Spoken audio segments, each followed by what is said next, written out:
Hi, everybody. I'm Skip Alzheimer. Welcome to the AV Geeks Lunchtime Streaming Show. So, we watch old 16mm films, and we just saw a film called Crossing the Pacific. And what's interesting is, I've transferred a lot of home movies from the 30s, 40s, where it's basically a trip to Europe. And so everybody gets on the ship, and then there's just footage of what's going on the ship, the activities of the ship, because you were on the ship for a while. I don't know, weeks, days, not months probably, but there was a lot of time. So they had a lot of activities that they came up with to do in the meantime. And so you got to see some of these activities. Pretty great. So let's learn about the shock troops of disaster.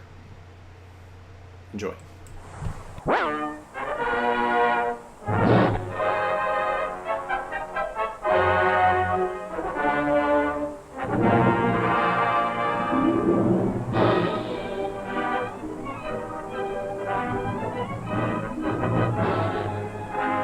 All the signals of the sea, none turns the faces of hardy sailors more grim than the flags that spell hurricane warning.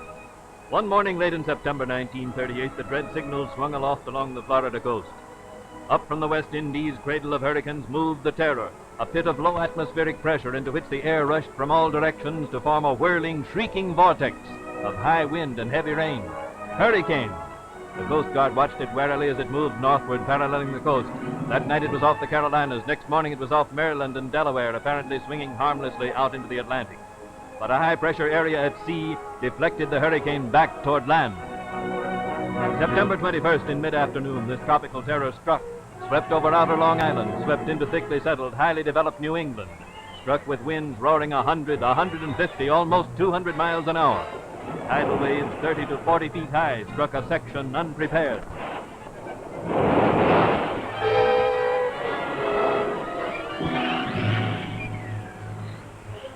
The great wind-driven waves swallowed the sandy bulwarks of the coast, washed away the pleasant beaches of Long Island's southern shore, literally changed the coastline. Bridges joining islands to the mainland were destroyed almost instantly. Men risked almost certain death trying to swim to their isolated homes, and the Coast Guard restrained them when it could. Swirling rivers rose to levels rivaling the disastrous floods of 1936, increasing the difficulty of removing refugees and of carrying food and help into the stricken area. The great dam at Holyoke was a cascade of thundering water as the torrent poured over its crest.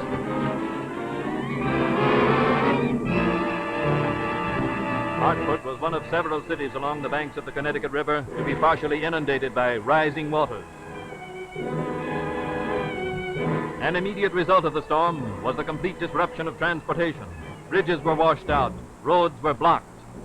Beneath the water in this low-lying underpass are an automobile and the bodies of its two occupants who were trapped. How to get necessary food and medical supplies into the storm zone became a major question. But local relief agencies went into action at once, and the task of rescue began. Neighbor hurried to assist neighbor. Private citizens volunteered to aid police, civic agencies, and the Red Cross. All available boats were drafted into service. Family after family was rescued when rising waters threatened their brief security. True to their tradition of valiant service, the Coast Guard met the emergency with swift action.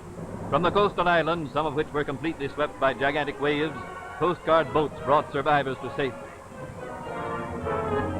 Further inland, armies of workers from private relief agencies, from nearby WPA and NYA projects, from CCC camps, as well as men recruited from every branch of the military and naval services, erected sandbag barriers to halt the rising waters. These temporary expedients, but elsewhere the rivers were held in check by flood control projects completed by the WPA since the Great Flood of 1936. On the Nashua River at Pittsburgh and on the Connecticut River at West Springfield, these new structures proved their value beyond question.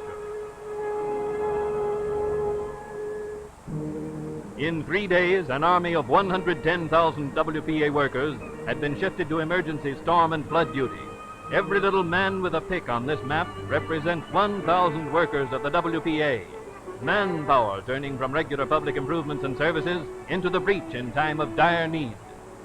Where tracks remained to carry trains, thousands of these workers came by rail. Shock troops of disaster, someone has called them, because so many times in recent years they have provided the human sinews for great tasks of reconstruction. As the work of salvage began, sailors from Navy yards and soldiers from Army posts aided civilian police in maintaining order. Part of the army of WPA men worked feverishly, helping to locate those trapped or lying dead beneath fallen debris. One man was found alive under 8 feet of wreckage 40 hours after the storm had passed. As New England rallied to the worst disaster of its history, WPA Administrator Harry Hopkins flew from California to Providence, the only transportation in the stricken area. He made a quick tour of the ravaged area to plan with New England leaders the task of cleaning up as well as the 6-month job of rebuilding public facilities. Administrator Hopkins met with the governors of the storm-torn states, pledging the help of the federal government. Women workers of the WPA, along with the Red Cross, provided comfort for thousands of refugees. At Chicopee, Massachusetts, in an infirmary also built by relief workers, they cared for families left homeless by the storm and provided nourishing meals for children whose own homes had not yet been made habitable.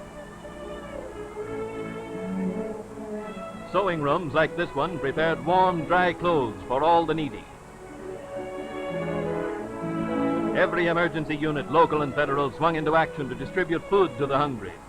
Trucks were commandeered to deliver food, clothing, and surplus commodities to the entire population in the hurricane district. Food centers throughout the stricken area supplied families with provisions which could not be obtained elsewhere.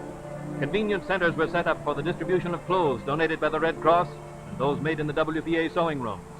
Many of these badly needed garments were shipped from the sewing rooms of neighboring states outside of the hurricane district. Warm clothing helped to check the danger of serious illness.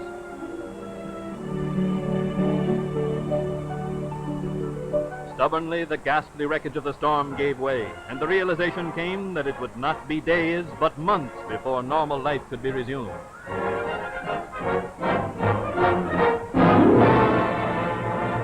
Women clung pathetically to their household treasures. Men did the heavier work and tried to save what they could.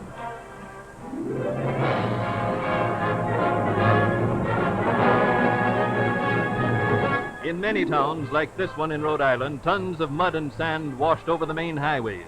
All of this had to be cleared away before the paralyzed villages could make any headway toward recovery. Food for these workers was a major task in itself. Every truck not otherwise employed was pressed into service and loaded with food for consignment to various emergency projects. These groups of men working shoulder to shoulder were gathered from every sort of work project, and they stopped their grueling labor only long enough to refuel their systems with sandwiches and coffee.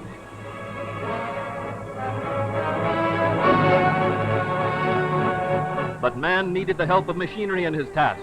Huge sections of broken homes, roofs, whole wings, porches were dragged to open fields to be burned. These were the well-built homes of peaceful New England, destroyed by the awesome power of a tropical hurricane. Every saw in the storm area bit deeply into fallen giants that had been a feature of the beauty of New England. Here youthful NYA and CCC workers vied with older men. Trees were down everywhere, across streets, on telephone and telegraph wires, on houses, and New England could not get going again until they were cleared away. Rivers had roared over their banks in whirling fury during the storm, and now tractors and cranes attempted to guide the streams back into their natural channels. Along the Mohawk Trail in Massachusetts, whole sections of roadbed were washed into the streams below. Workers piled hundreds of tons of dirt into trucks and filled in the danger spots. All over New England were thousands of emergency repairs to be made, public facilities which must be restored for a resumption of normal living by all the people. A job for manpower, a job once more for the WPA's shock troops of disaster. New England saw them in 1936 fighting flood, just as the people along the Ohio River and the Mississippi saw them in 1937. The call may come from a great drought on the plains or a raging fire in the timberlands. Wherever there is trouble on a heroic scale, there you will find this peaceful army recruited from the ranks of the unemployed, working hard and well with the other agencies of mercy.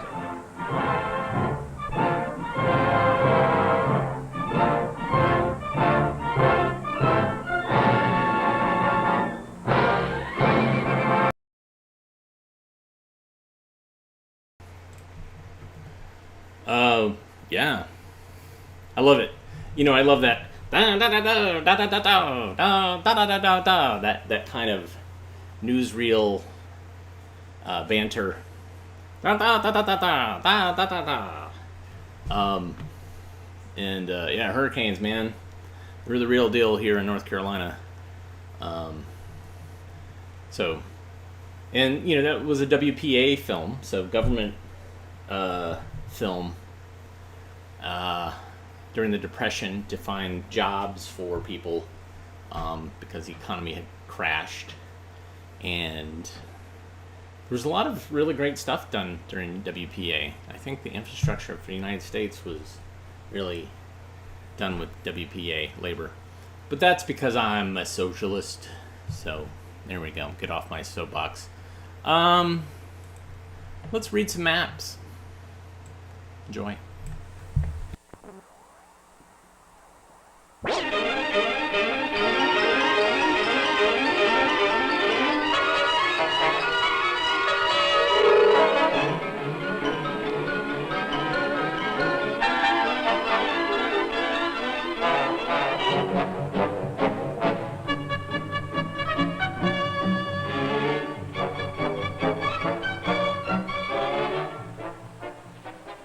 Whether we're taking a trip for pleasure or driving a truck, if we want to go places, we have to know how to read the signs along the road. Signs warning of crossroads ahead, signs for curves,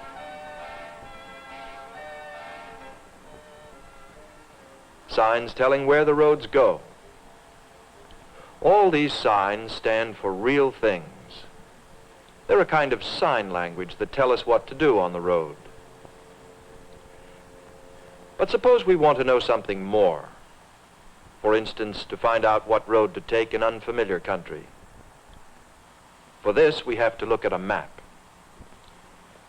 A map is a drawing that tells a story in sign language. How do we read the sign language of maps? Well, let's find out what George knows about maps. He's learned that maps are a very useful way of telling a story. For instance, when someone asks George how to get from here to the post office downtown, George can tell him in words, but he may not understand. So George tells him how to get to the post office by drawing a map of the route. George imagines he's looking at a photograph of the town taken from an airplane. This picture shows the whole route to the post office. Here is George's house. Here is the post office. Here is the church where you turn. This is the route to follow. Take away the photograph and you have a picture that shows the whole route from George's house to the post office. This is a map. Now, of course, you could tell a great deal more about the town if you drew in more signs. You could draw in the river, draw in all the streets, put in squares for the houses, draw in the trees in the park. Now you have another map. A map that tells a great deal about the town and does it in a language of signs. Of course, most maps describe areas larger than this town. Suppose we look at another photograph taken from an airplane. This shows the whole valley where the town is as we would see it from 10,000 feet up in the air. There's the town. And there's the river. These are the roads. There's the railroad. These are woods. These are farmhouses in the valley. Now, if you wanted to describe this valley, you could do it in the sign language of maps. One color for the bodies of water, another color for the woods, lines for the town, more lines for the roads, Another line for the railroad. Squares for houses and farmsteads. Now, we have a map of the valley that tells a great deal about it. But to read it, we have to know what the signs mean. That this stands for a river with a railroad alongside it. This for the town. This for the woods.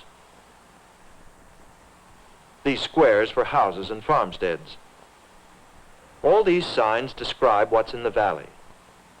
But there are other signs we also have to know to read this map. One of them is the scale. What is a scale? George knows that scale is an exact measurement of distance on a map. When he and Tommy make a map of the playground at school, the first thing they do is to measure the playground and find the exact location of everything on it. For instance, the distance from the ball field to the slide. This measures 30 feet. George writes down this measurement on a rough drawing of the playground. The boys measure everything in feet.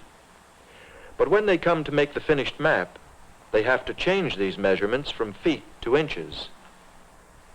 They decided the map should be 12 inches square.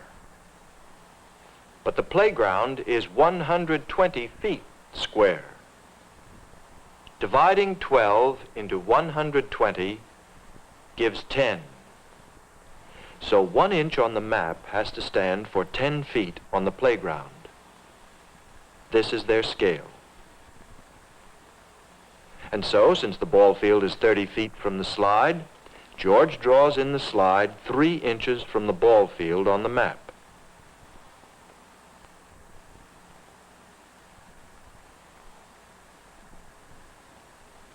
When everything is drawn according to scale, they have a map of the playground. The distances between objects are exact.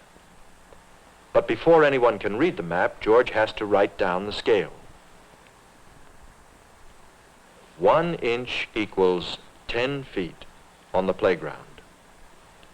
Now anyone can tell with a ruler how far the slide is from the ball field.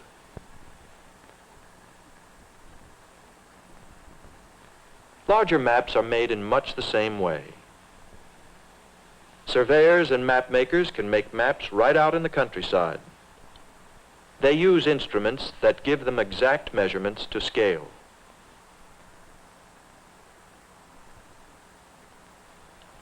With these instruments, they can determine the exact location of every feature of the landscape. They locate the streams and hills, the roads, woods and buildings, and they measure exactly the distances between them. Then they draw all these features on the map exactly to scale. This is the way the map of our valley was made.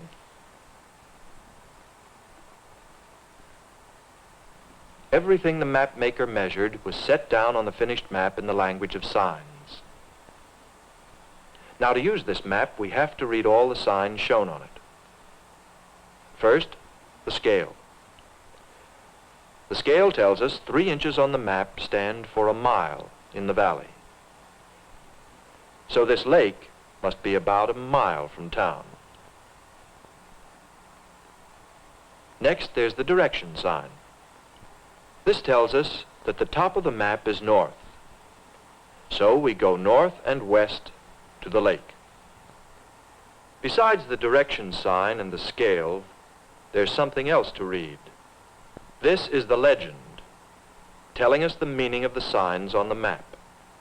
And finally, we read the title, telling us what part of the world is shown on the map. Now, all big maps can be read just as we read this map. But many maps carry other kinds of information. This road map, for instance, pictures the highway system of a whole state.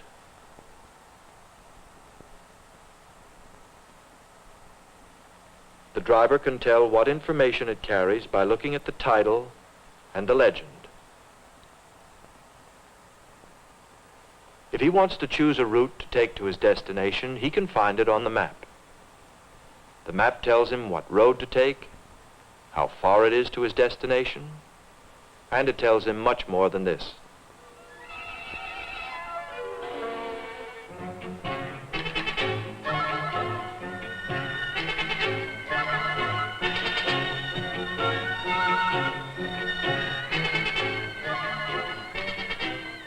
When he starts off on his trip again, he knows a good deal about what's ahead.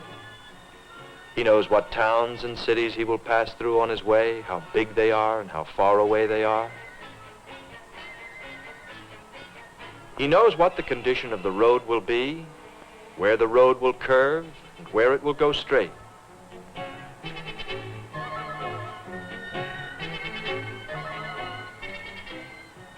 He knows where he will come to bridges over the large streams and wide rivers. Some bridges cannot bear the weight of his truck. Knowing these things helps him to choose his route, and it also helps him to follow the road to his destination. And we can also go places with a good map, either in person or in imagination. For we can visit any place in the world if we know how to read the sign language of maps.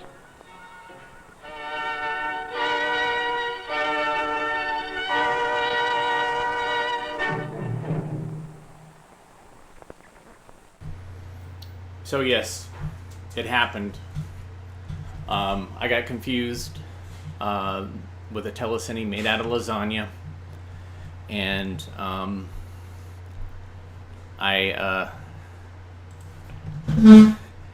oops, it's gone.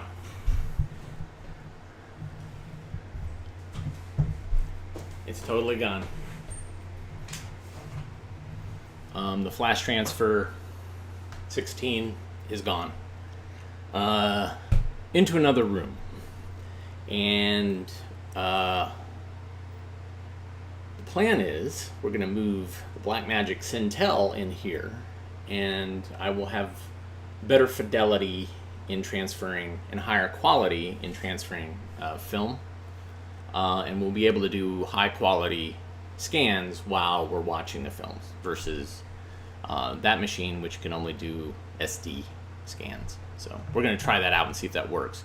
It might not. So there's that. Let's watch this film and try to figure out what is it selling.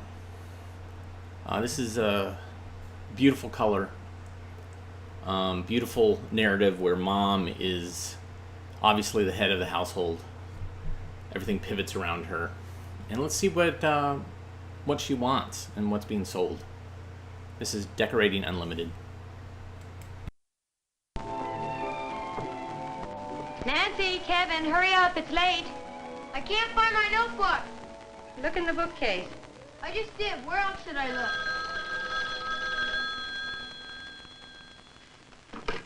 Hello? May I speak to Nancy, please? Just a minute. Nancy, telephone.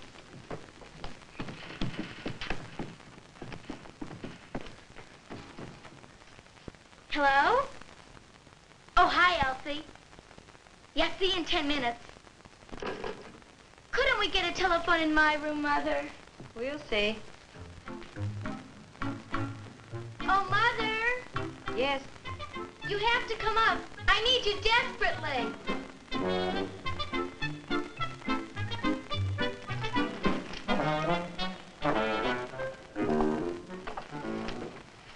Mother, am I getting fat?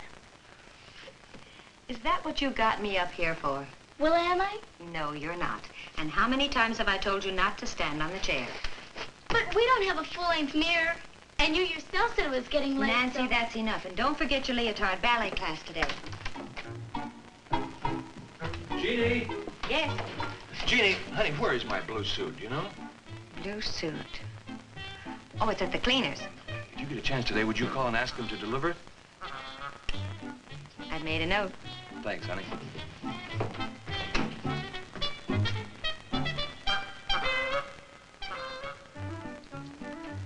There are your books, Kevin, under the dresser.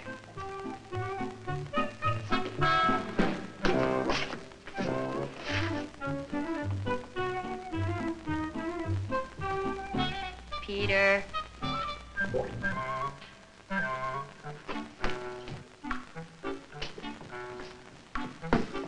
Mother, can't you do something? He's always in my things. Come on, Kevin, you'll be late. Thanks.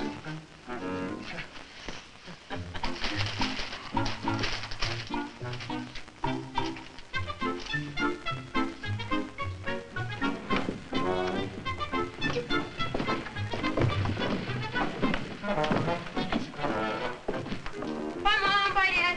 Oh, and Mother, please keep that pest out of my things. I'll do my best. Oh, and Mom, I must have a full-length mirror of my very own. We'll see.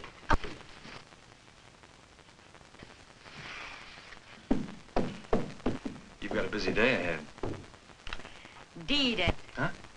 Oh, you mean D for decorating, huh? It's all planned. I have the pictures and the clippings and... Now, you're not going to overdo this thing, are you? No, dear. You're sure you aren't taking on too big a job for yourself? Oh, smell the day. I'm ready for anything. You know, there's a certain something in the airs. Can't you feel it? Something magical? Well, there's nothing like a little magic to make life easier. So long, honey.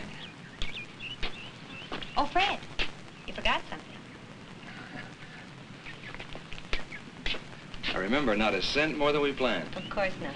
Oh, and honey, don't forget my blue suit, please. I won't. Bye.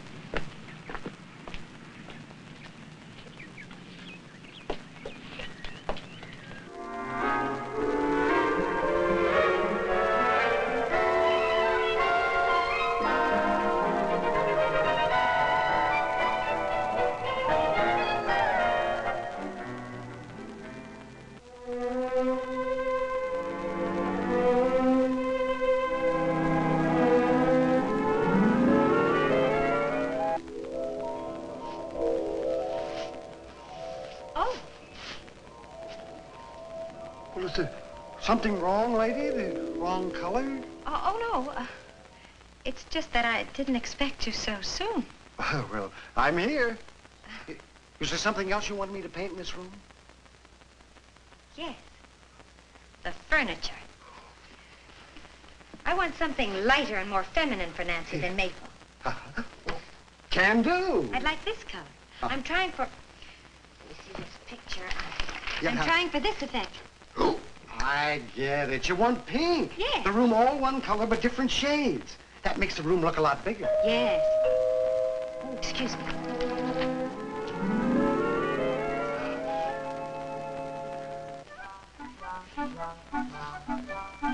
Oh, oh, is it? Well,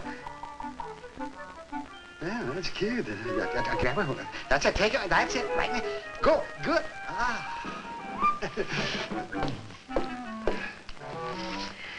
I wouldn't mind people selling things if I didn't have to run so far to say no.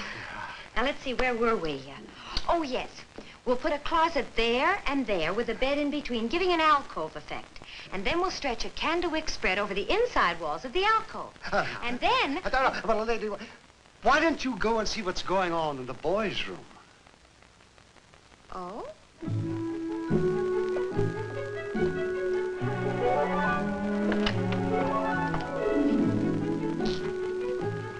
This room's impossible. I'd give anything to get rid of those beds. Oh, you again. I beg your pardon? Oh, nothing. It's all right. Now, you really agree that this type of floor is the most practical for boys?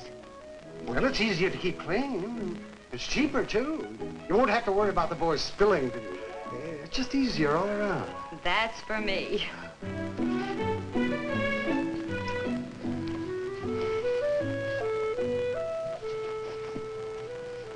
I want to go back and watch the man. Shh, Mommy's thinking.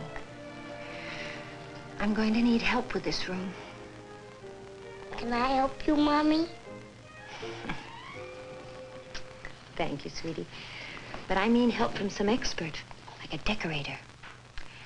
It's not like upstairs. I could handle that alone with McCall's, but I need help. What now? Well, I'm ready for anything today.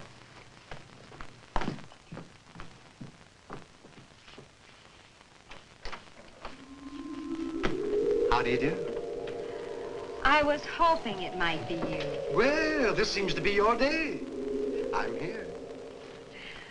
Oh, Peter, you come back here. Don't you bother the man. I won't, Mommy. I just want to show him something. I'm sorry, but is there anything worse than a two-story conversation? You'll want to change this. Oh, I will?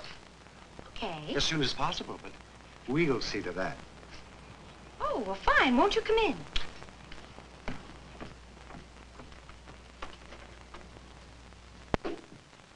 Oh, this will be very interesting. I have a theory about living rooms. Now, you were saying. That a living room must change as you change.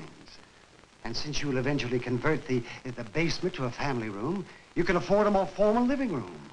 Oh, yes. And now I don't have to worry about the wear and tear of 3 small children. I noticed you have a lovely garden. Why not bring the outdoors indoors with the garden colors and the flower prints? Oh, and lots of flowering plants. Perhaps, yes. Yes, but first things first, yes. But we'll see. Now, for the walls, we'll borrow a little blue from the sky.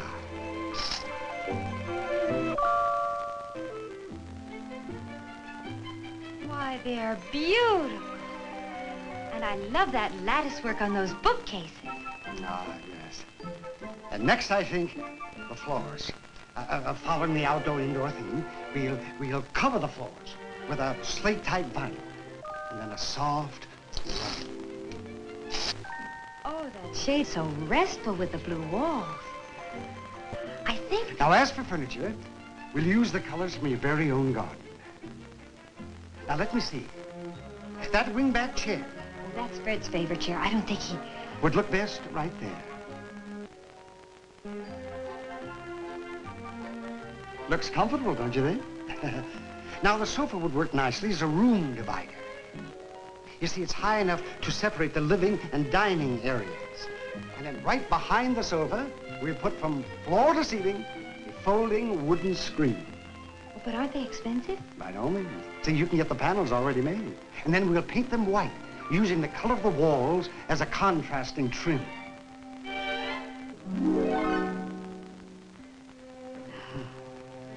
So, you see, when you have your screen all pushed back, you have one large room. And when they're closed, you have 2 rooms.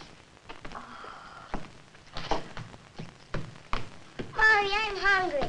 Oh, my goodness, is it that late already? Mommy. Will you excuse me? I better fix lunch. Yes, go right ahead. I have some more things to do here. Now, let me see. There's the entry hall.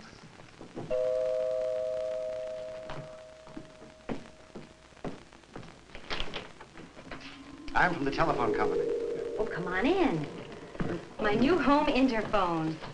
Could you put the kitchen telephone right here? This is where I need it the most. All right. Oh, I think they're just wonderful. No more running up and down stairs. No yelling up and down either.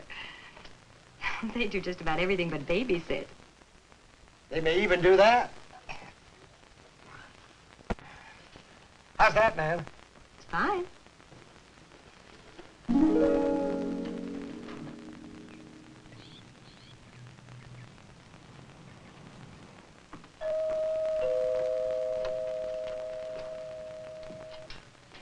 Hello, who is it? It's Agnes, Jean. I was just walking by when I saw your new entry. Beautiful. Well, I'm glad you like it. I'll be right there.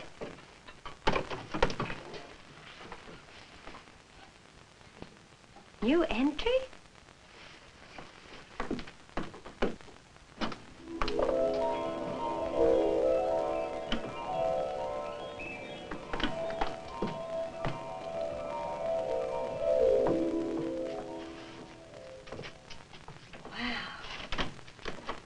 Hello, Agnes. Hello, Jean. Say, I love your home interphone. You can answer the front door by telephone. And the back door, too. And I love those numbers. I've seen them in stores where they make signs, but who'd have thought of using them like this? So big and easy to see. And those lamps, they're big, too. And on the ground, that's a new wrinkle. How about all this glass? Like a year-round greenhouse. And it certainly beats walking directly into the living room. Come on in. Oh, you're too busy. Oh, no, come on in. Oh, it's beautiful. I've just fixed a small salad. Half of it is yours if you'd like. It's hardly enough for 2 hungry people. And if I know you, Agnes, you're hungry. Oh, no thanks. Well, just perhaps a cup of tea if you right, have I'll any. fix it. Wonders never cease. Just a small salad. Jean, honestly, you do things with such imagination and ease. Amazing. Yes, sometimes I'm amazed, too. What an original salad. Oh, Jean, we got Professor Cronin for our next meeting. He's going to speak on should parents do homework. Do we have a choice?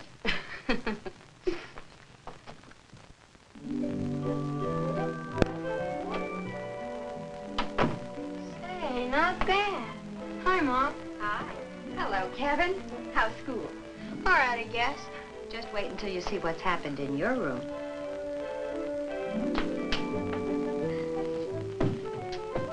Your house is lovely, Jean. It's like a summer place all year round. Oh, I'm glad you like it. Who could help it? Wow. Hi. Hi.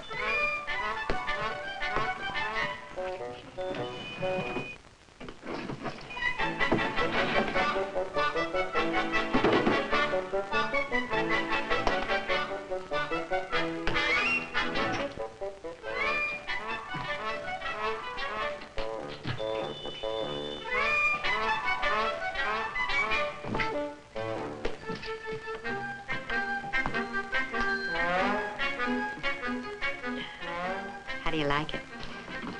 Gee, Mom, it's the greatest. Yeah, the greatest. Oh, I'll get it, dear.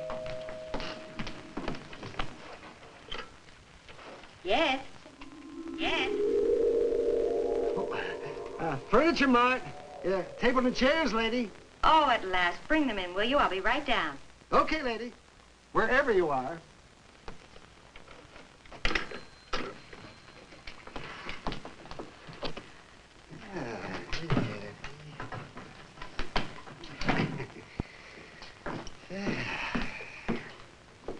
But I ordered 4 chairs. Oh, they're coming. Would you please sign right on? Of course. Hey, Bud, now just take it easy. Don't crease the woodwork.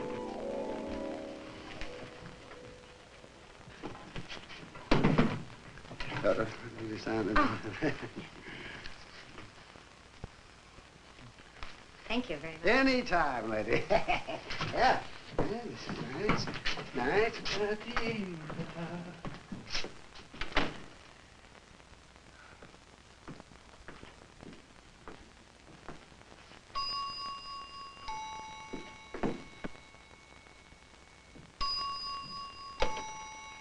Hello? Hi, honey. How is everything? Oh, wonderful, Fred. Good. That's what I hoped. We're having guests for dinner. Guests? Tonight? Oh, relax, honey. Just throw something together. You see, the Ramseys came in town unexpectedly. You know how he goes for your home cooking. But, Fred, tonight, don't you realize... Just a little casserole, honey. That's all I ask. Fred, you don't know what you're asking. This is D-Day. Honey, just kick the paint cans over to one side. Couldn't you, Jeannie? Jeannie? Whatever you say. He's your customer, and if he sits in wet paint, well, goodbye, customer. You're taking this very well, honey. Well, I'm too stunned to argue. Thanks, Jeannie. Bye.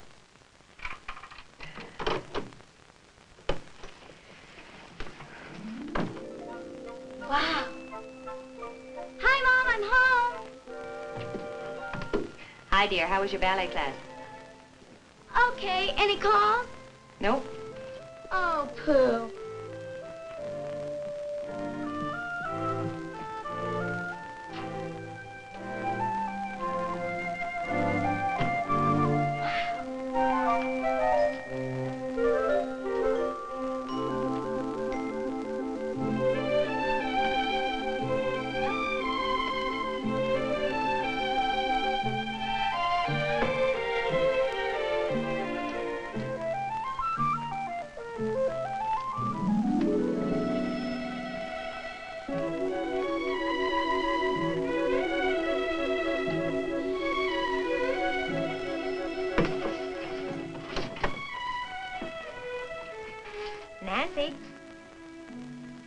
Nancy?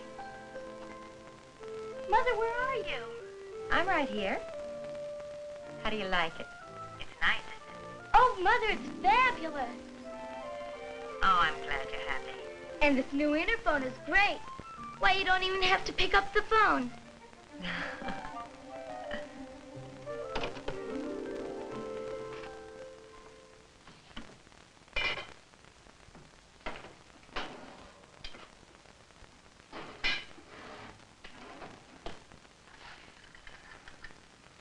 By washing. If I don't transfer it now, it'll never get dry.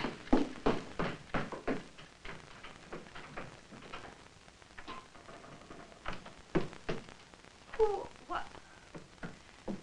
Stop. Put that stove back. You're ruining my dinner. Stop. Please stop.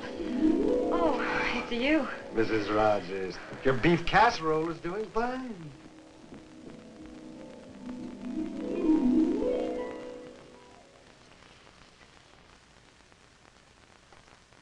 That was a scare. I added a pinch of salt. But where's the rest of the stove? Right here. Oh. With a large working area adjacent. Under this work area, your dishwasher. And over here, your washer-dryer combination, giving you still more counter space. Oh, goodbye, basement. And here is your family size freezer and refrigerator. It's wonderful. And you even brought dessert. The whole thing. Just like that magazine picture that you brought into the store. Yes. Oh, yes. And it's beautiful as well as being efficient. And just look at this family dining area. It's so comfortable. And the rug. It's like an early American quilting pattern. And everything is so easy to keep clean. And did you notice the window treatment? Before they were square, you know, and now they've been arched. Yeah. And that outdoor-indoor idea's here in the kitchen, too. Yeah. The board and batten wall is like an outside wall, and the parts have been painted a barn red. Yeah. That's the telephone. It sounds nice, doesn't it? Yeah. Hello? This is Betty. May I speak to Nancy, please? Yes, just a minute, Betty. Nancy? Telephone for you, it's Betty. Thanks, Mother. Hi, Betty. Hi, Nancy. Guess what? You little step saver, you. Talking to yourself again, Jeannie? Oh, hi, darling. Well, how do you like it? Say, you had it cut. Oh, Fred, you're hopeless. Now tell me, what's new? Only everything. But I'll tell you about it later. If you're going to change, you better hurry. Say, you're right.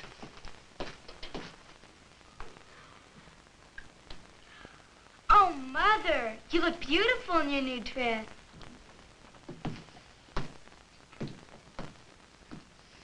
And you even smell good, too. Well, thank you, darling. How do you like eating in the new window seat, Pete? Great. Yeah, it even makes the food taste better. I can't wait till my friends come over. They'll love eating in here like on a porch. And I love the conveniences. Like the linen chest. And the washer-dryer in the kitchen at last. Oh, especially now that everything's washable. Even your walls go in. You mean the candlewood covering my alcove. And the boys' terracloth curtains and spreads, too. That's right. Now, children, your father's friends will be here any minute. Kevin, will you rinse the plates and Nancy put them in the dishwasher, please? What do I do? You just stay my sweet little boy. Now, you go on upstairs and get ready for bed. Oh. Go on now. I'll be up in a minute.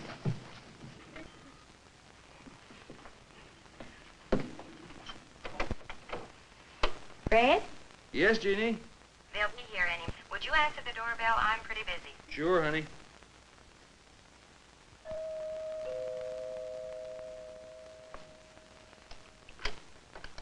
Hi, George. Is that you? Yeah. Hey, Fred, where are you? Just sit tight. I'll be right down.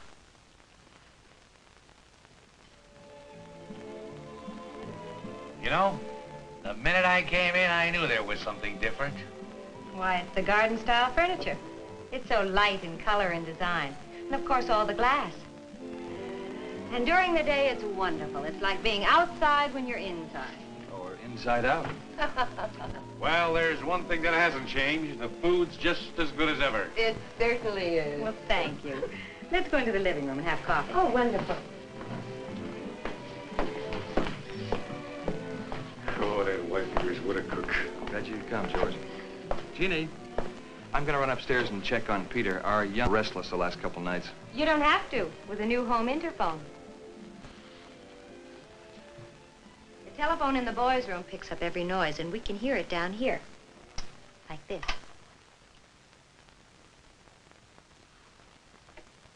Everything's fine. The man from the telephone company said, a built-in babysitter. How about that? George, I've got some good news for you. Oh, my, those are unusual cabinets. And the lattice keeps them from being heavy in this gay, airy room. But they must have been expensive. Well, that's just it. They look expensive, but they aren't. They're just old bookcases. And it's simple for the carpenter to add the doors. The lattice work or strips of wood you can buy in the lumber yard for less than 3 cents a foot. I certainly admire your courage in picking colors. Oh, it isn't courage. These are the colors I'm happiest with. I mean all the trouble it is to keep them clean. No more trouble than a handkerchief. Really? You know, the slipcover, the draperies, the pillows have a soil-resistant finish. But suppose you pick the wrong ones. Then you're stuck with bright colors you don't like. Well, here's a trick a decorator taught me. You buy a piece of material and let it lie around the house for a while. Then you decide if you really like it. Oh, I see. And another tip I picked up. You know, I always thought of lighting as something to help me see better. But the decorators also use it to cast interesting shadows on the walls and the floor, and to separate areas.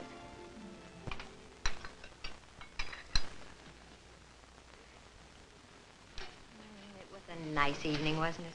We'll have to change the give a party. Oh, we'll change the house again when Nancy gets married and the boys go to college. What? For one room with a view. For two.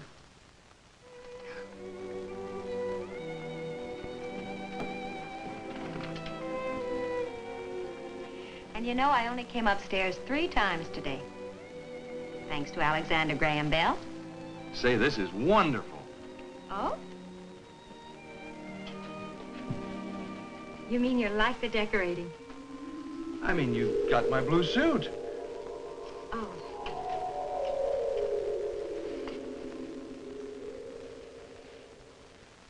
You really did a wonderful job on the house. So fast, almost like magic. You, didn't go over the budget, did you? Sorry. How much? $2.33. You're not way over, like maybe, say, $5 or something?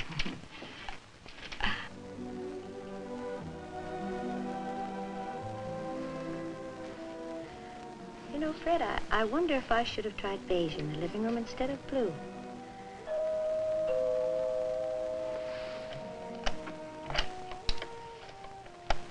Hello? Mr. McCall's at your service. Did I understand you to say that you were dissatisfied with something?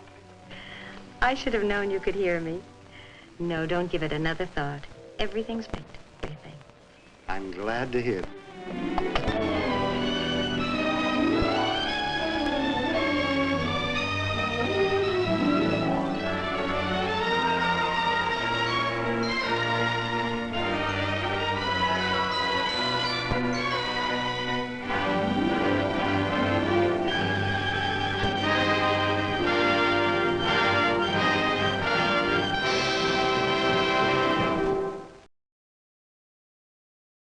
So there's definitely, you know, AT&T. There's a phone sub thing there, but some people picked up on the McCalls. And Howard McNear, you know him as Floyd the Barber, wonderful character actor, who was obviously in Andy Griffith's show, but he was in The Twilight Zone. He was in a bunch of really great 50s and 60s television, in some movies. And there was another, he was in the Flintstones. His voice is so recognizable. He has this kind of way that he talks. It's pretty great that he does as Floyd the Barber. But he plays a doctor in the Flintstones, and he shows up quite a few times in there. But there was another person in this film that was a Flintstones voice. That was B. Bernadette. She was Betty. So, big fan of B. Bernadette and her work. She also showed up in the Beverly Hillbillies, and she also character actor in a bunch of things. What do we got? How much time we got? Let's learn about Woodchuck's adventure. It's a good way to start the weekend, is to learn about a Woodchuck's adventure. Enjoy.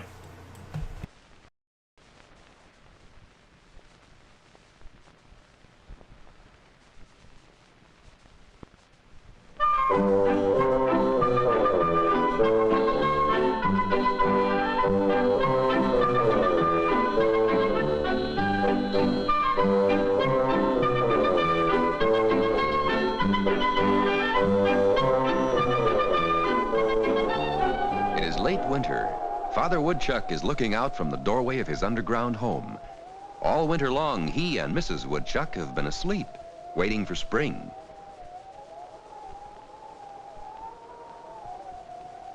In spring, everything comes to life again. Flickers nest in the old tree. Owls are out hunting. An opossum looks for food among the branches. A squirrel nibbles tender plants. A frog enjoys the warm sunshine. And here's Father Woodchuck. Some call him a groundhog. Below, in their underground home, Mother Woodchuck is waking her sleepy young family. Outside, Father makes sure that it's safe. Woodchucks have enemies. This hungry hawk would like a woodchuck for dinner. It may be the hawk won't see Father Woodchuck, but he's searching with keen eyes for something to pounce upon. Better play safe. No hawk can reach the woodchucks under the ground. Away goes the hungry hawk. It may be safe now to bring the family out.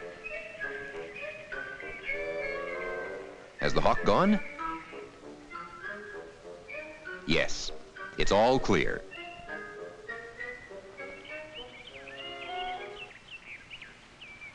The woodchucks are very hungry after their long sleep. The babies are very shy when they first come into the sunlight. Mother Chuck has to help.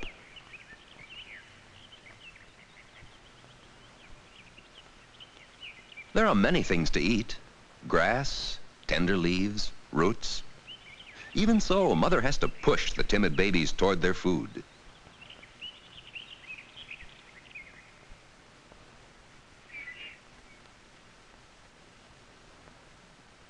All about are blades of grass and clover.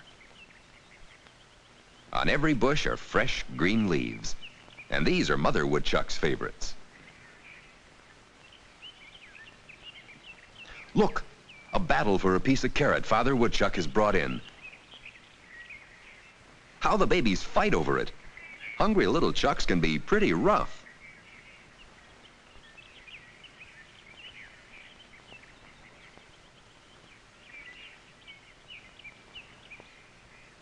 Little Woody, one of the chucks, wanders away. After all, it should be easy to find something else to eat. Woody likes to nibble grass, and there's plenty to be had. What's this? Is it another enemy? It's only Michael, out for a walk in his father's fields. Mother and Woody's brothers and sister have heard Michael, and they move quietly back to their burrow. Michael doesn't know about the woodchucks yet.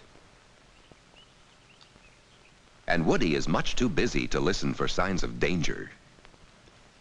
He's a hungry little woodchuck with much food to eat. Michael and his dog Blackie often take long walks in the fields and the woods. There are interesting things to see.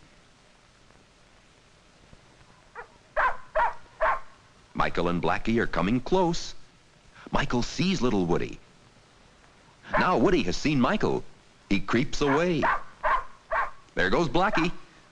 What will happen now? Blackie waits.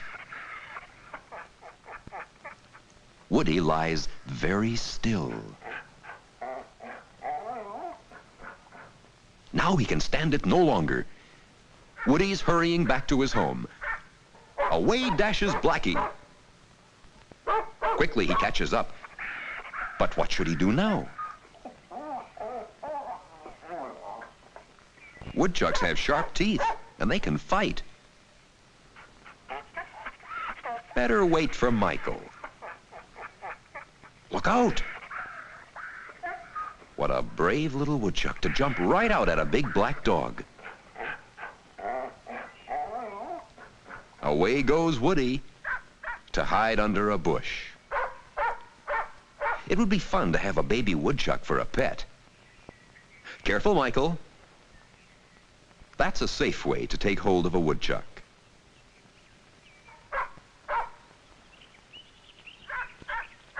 Now the long trip through the trees and on up to the house. Blackie and Michael happy, little Woody very frightened. Soon Michael has Woody's new home ready. Inside it he has put fresh dandelion leaves.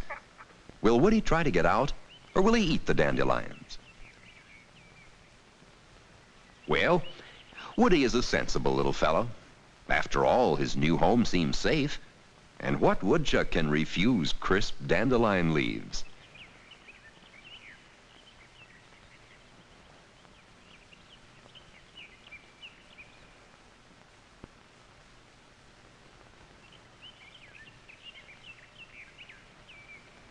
Woody's strong front teeth are good for cutting or gnawing, much like a beaver's teeth. His claws are long and sharp, good for digging. His feet have soft pads on the bottom. Michael is bringing something else for his new pet. A bottle of milk. Why, of course, for a little chuck like Woody is used to getting milk, but from his mother. Just watch this, Blackie. Perhaps the milk will make Woody feel much more at home. Do you think Woody is happy?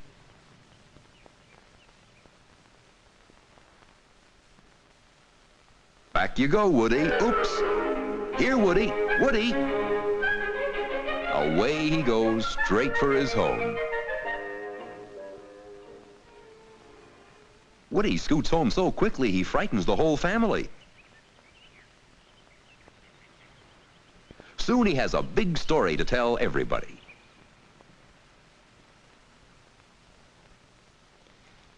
Late in summer, Woody is fat and almost full grown. He's making his own home, digging down in the soft earth. He tears the earth with his teeth and pushes it back with his feet. All the soil he loosens, he must take up and scatter outside the entrance. It's a big job.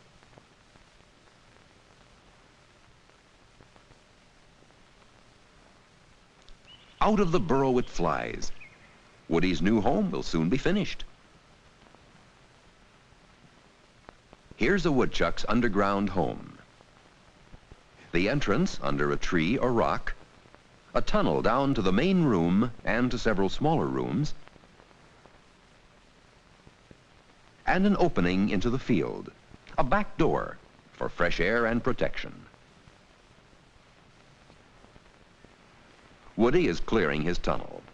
There's a lot of soil to move, and those hind legs keep busy pushing it out. Next, he gathers leaves to line his underground room.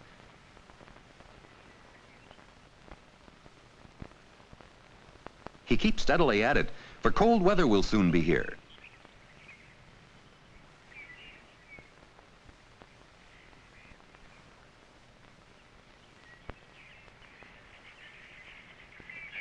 Some leaves are hard to pull off, but Woody is determined.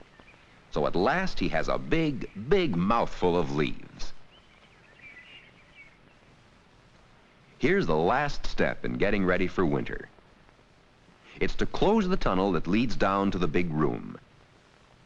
Woody packs it with loose soil. Do you ever wonder how it is that animals seem to know just where to build their homes and how to make them snug and warm?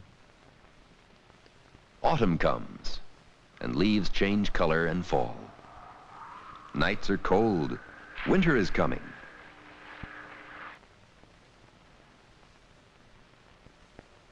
The last entrance is closed. Now the freezing winter wind can't blow inside. Woody's home is snug and warm. He's ready for a long winter sleep. The snow lies deep outside. But down under the surface of the ground, Woody and all the other woodchucks are sleeping in their cozy, leaf-lined homes. They will not eat or go outside or even awaken until it's almost springtime again.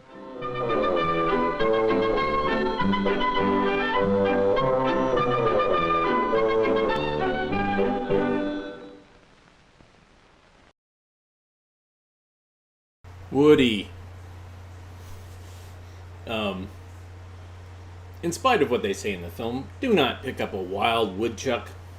Do not do it. No, no, no. Just a horrible idea.